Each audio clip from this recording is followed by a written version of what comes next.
Nissan joins Ford in EV-to-grid software venture. Japanese automaker Nissan has agreed to join and invest in ChargeScape, a joint venture JV created by BMW, Ford, and Honda, dedicated to building software for electric vehicle EV-to-grid integration. Nissan announced in a press release on Monday that it would become an equal 25% investor in ChargeScape, which is also equally owned by BMW, Ford, and Honda. The company's software connects with EVs to manage the flow of electrons in line with real-time grid conditions, temporarily reducing the flow rate in times of peak demand, and even managing vehicle-to-grid functionality to send power back to the grid when needed. With ChargeScape, EV owners will be able to receive financial rewards for charging flexibly, and the company's software makes it easy to set a time to have their vehicles charged. The company has said it's also working on the heels of a successful Open Vehicle Grid Integration Program,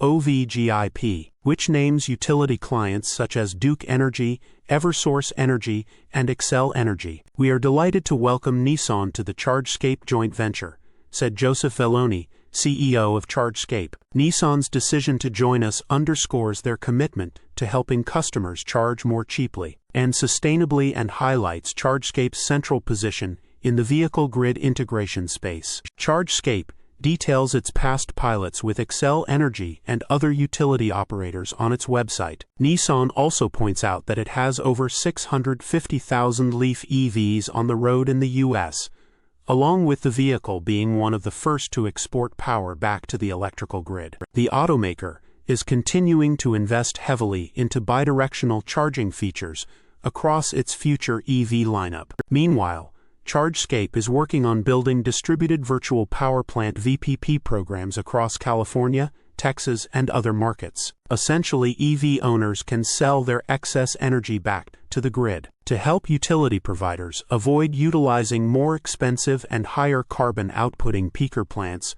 when the grid is being overloaded. These are similar to Tesla's Powerwall VPP pilots, which let owners of the company's home batteries sell electricity back to the grid to create a massive, distributed battery that can return power to the grid during times of peak demand. Earlier this year, Nissan and Honda also announced a separate JV to build EVs, along with projects dedicated to automotive intelligence. Nissan to keep investing in truck segment amid EV push. Source: reposted and summarized from Zachary Visconti at teslarati.